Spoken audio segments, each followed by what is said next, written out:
Mission Impossible Ghost Protocol is not just the fourth film in the franchise, but it's the film that redefined it all. Today I want to talk to you about why this is my personal favorite and why it might be just the peak of the series.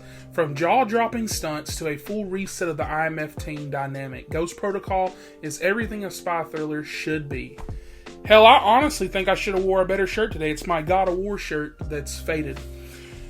So, without further ado, let's get started. Fuse.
Directed by Brad Bird and released in 2011. This live-action debut of his direction, Ghost Protocol, shows Ethan Hunt in prison and disavowed. The opening jailbreak scene sets the tone. Instantly you realize that this film is going to be more kinetic. It's going to be more darker than its predecessor. Outside of 3, because that movie gets wild. After an absolutely brilliant mission inside the Kremlin, things go south. Fast. The IMF is framed for a bombing, and the Ghost Protocol is initiated.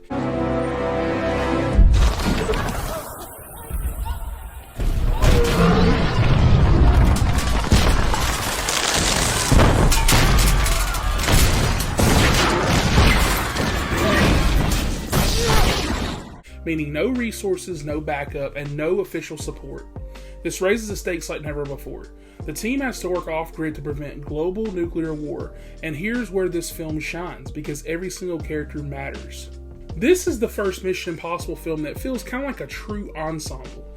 You've got Simon Pegg as Benji, who gets a promotion finally from 3, and literally on screen he is always the relief, the tech genius of the team. You get Paula Patton, who plays Jane Carter, a field agent dealing with personal loss and stepping up under pressure. And then Jeremy Renner shows up, old Hawkeye, as Brant, and he adds mystery and depth, and his chemistry is spot on with the whole team. Now let's talk about the sequence that everybody came here for. The Burj Khalifa, I hope I said that correctly. This is arguably the most iconic stunt in action movie history, I'd even say, for Mission Impossible. Tom Cruise climbed the world's tallest building for real, and he had to use all these kinetic gloves and the adrenaline. You have all these perfect shots blending all this stuff.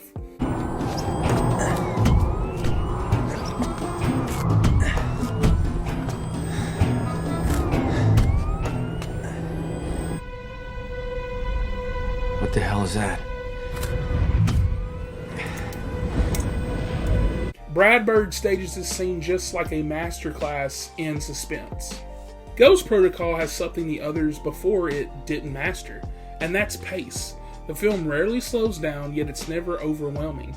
Humor is perfectly timed. You have Benji trying to make a mask with broken tech, for example.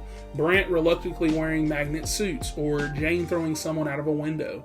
Brad Bird blends suspense and comedy better than anyone expected from a first-time live-action director. The sandstorm chase is visually stunning. Crews running blind, using tech and instinct with a whole city in chaos, and the final fight is the automated parking structure is just pure genius. It's chaotic, it's brutal, it's crowded and grounded. The villain might not be the franchise's most iconic, clearly, after 3, but the way he's defeated not by brute force but clever thinking fits the movie's overall brawn spirit. There's a highlight where you see the team walking away, and the drop at Burji and the gadgets. The film's not only just a great action film, it's a turning point. Ghost Protocol modernized Mission Impossible brand. It made Ethan Hunt more human, made the team more essential, and pushed the stunts into legendary territory. And as someone who's watched all the series multiple times, this one stands tall quite literally, in fact. And on top of that, this was the first Mission Impossible that I ever watched, both in theaters and just in general. And that's why Ghost Protocol is my favorite in the franchise. The perfect blend of practical spectacle, team synergy, and spy thrills. Do you agree it's the best? Drop your ranking below. And if you enjoyed this, make sure to subscribe as we head into Rogue Nation next.